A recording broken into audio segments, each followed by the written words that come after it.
Class 9 chemistry രസതന്ത്രം Malayalam medium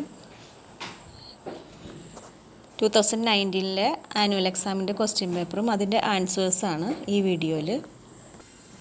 ഒന്നാമത്തെ question, സമ്പർക്ക പ്രക്രിയയുടെ ഒരു ഘട്ടത്തിൽ ഉണ്ടാകുന്ന സംയുക്തമാണ് H2S2O7. ഇത് ഡാഷ് എന്ന പേരിൽ അറിയപ്പെടുന്നു. ഇതിൻ്റെ പേരാണ് ഒലിയം.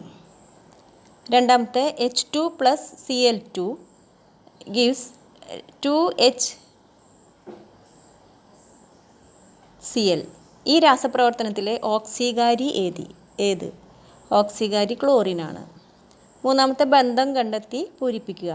ഡോബറൈനർ ത്രികങ്ങളാണ്. ന്യൂലാൻഡ് അഷ്ടക നിയമം.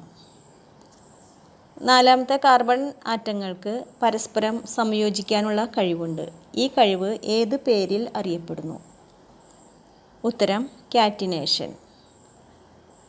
അഞ്ചാമത്തെ ചോദ്യം, സസ്യങ്ങളിലെ പദാർത്ഥ വിനിമയം തിരിച്ചറിയാനുള്ള ട്രേസറായി ഉപയോഗിക്കുന്ന ഐസോട്ടോപ്പ് ഏത്? Answer P31. ആറാമത്തെ ചോദ്യം, ഏതാനും ചില ഓക്സൈഡുകൾ ചുവടെ നൽകിയിരിക്കുന്നു. NO2, CO2, MgO. ഇവയിൽ ബേസിക് ഓക്സൈഡുകൾ ഏതെല്ലാം?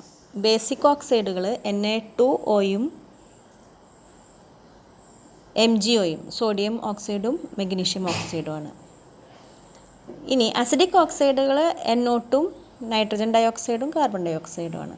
അത് ചോദിച്ചിട്ടില്ല, ബേസിക് ഓക്സൈഡ് മാത്രമേ ചോദിച്ചിട്ടുള്ളൂ. ബി, കാർബൺ ഡയോക്സൈഡിൻ്റെ ജലീയ ലായനിയുടെ പേരെന്ത്?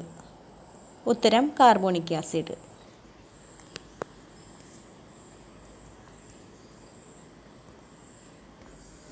ഏഴാമത്തെ ചോദ്യം, അപ്പക്കാരം, അലക്കുകാരം എന്നിവ കാർബൺ അടങ്ങിയ സംയുക്തങ്ങളാണ്.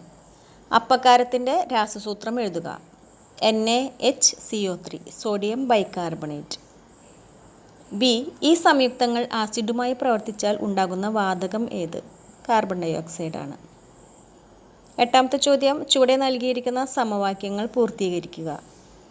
NaCl, sodium chloride plus H2SO4, sulphuric acid gives sodium bisulphate NaHSO4 plus hydrochloric acid HCl ആണ്. എക്സിന് പകരം HCl. ഇനി ഈ HCl plus NH3 ammonia gives ammonium chloride NH4Cl.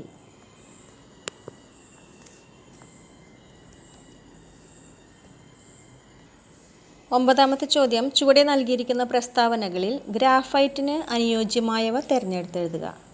അതൊരു വൈദ്യുത ചാലകമാണ്. ബാഷ്പീകരണശീലം ഇല്ല. പത്താമത്തെ question, 4HNO3 gives 2H2O plus 4NO2 plus O2. A എന്തെന്ന് എഴുതുക. എക്ക് പകരം NO2 ആണ്.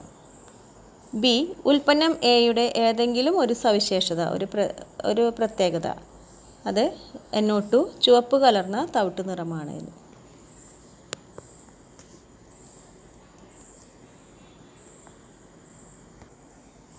11ാമത്തെ ചോദ്യം, ഒരു മൂലകത്തെ താഴെ തന്നിരിക്കുന്ന വിധം സൂചിപ്പിക്കുന്നു. പ്രതീകം യഥാർത്ഥമല്ല. അപ്പോൾ 27x13. ഒരു കാര്യം ശ്രദ്ധിക്കുക, ഈ താഴെ എഴുതിയേക്കുന്നതാണ് ആറ്റോമിക് നമ്പർ, ആറ്റോമിക സംഖ്യ. അപ്പോൾ അതിനെ അതാണ് നമ്മൾ ഇലക്ട്രോൺ വിന്യാസം എഴുതേണ്ടത്. പ്രോട്ടോണും ഇലക്ട്രോണും കൂടിയതാണ് പ്രോട്ടോണിൻ്റെ എണ്ണം അല്ലെങ്കിൽ ഇലക്ട്രോണിൻ്റെ എണ്ണം. അതാണ് ആറ്റോമിക സംഖ്യ. ഈ മുകളിൽ എഴുതിയേക്കണ ഈ 27 എന്ന് പറയുന്നതാണ് ആറ്റോമിക സംഖ്യ പ്ലസ് ന്യൂട്രോണിൻ്റെ എണ്ണം.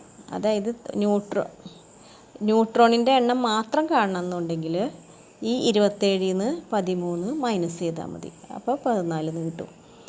ഈ മൂലകത്തിൻ്റെ ഇലക്ട്രോൺ വിന്യാസം 13 താഴെ എഴുതിയിരിക്കുന്ന ആറ്റോമിക സംഖ്യ വെച്ചിട്ടാണ് നമ്മൾ ഇലക്ട്രോൺ വിന്യാസം എഴുതേണ്ടത്.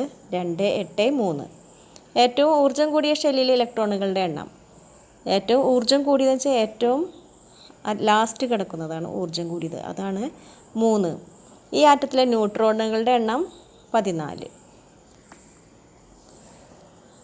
അടുത്ത ക്വസ്റ്റ്യൻസ് അടുത്ത വീഡിയോയിൽ പാർട്ട് 2.